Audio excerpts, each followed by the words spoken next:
Tamako Love Story is a simplistic yet incredibly beautiful movie, portraying the confusion and wonder of teenage relationships, change that comes from growing up, as well as so much more. Needless to say, Love Story is one of my favourite things to come from Kyoto Animation in a while. They really took something that we've seen plenty of times before and made it incredibly refreshing and uplifting to watch. While there are many reasons for why this is the case, a lot of it boils down to the visual composition of the movie.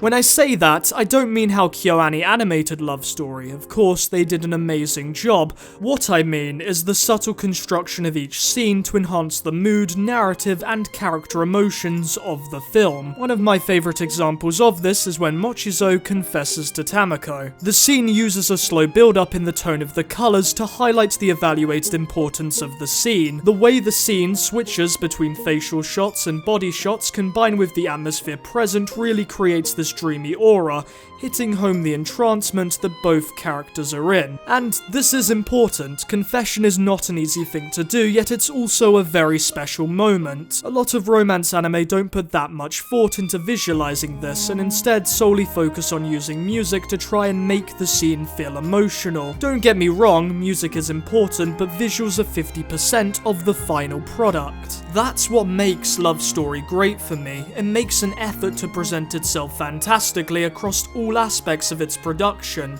from sound to animation to narrative structure.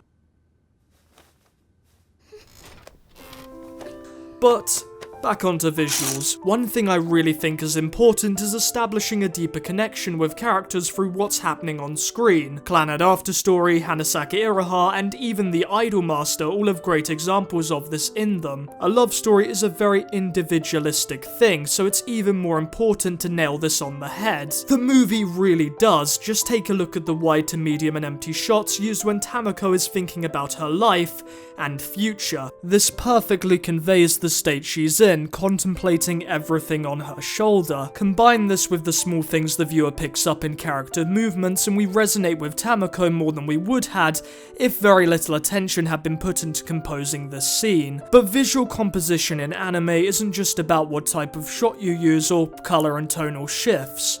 It's about making the visuals complement the story, which is also something fairly fruitful in Tamako Love Story. From the apple as a symbol of romance to things you might have missed, all of these pointers just make the movie that much more interesting to watch. If you've been paying attention, you've probably noticed something about all the examples of visual composition I've given in this video.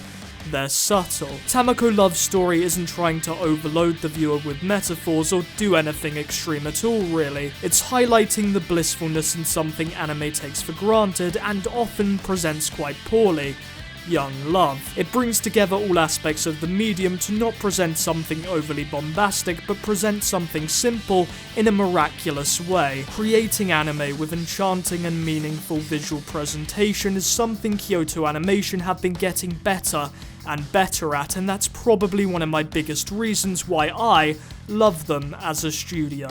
So, if you've liked anime I've talked about on this channel, you should definitely watch Tamako Love Story, because chances are, like me, you believe presentation is a big part of what makes an anime great. I've been Russ, and have a great night or day.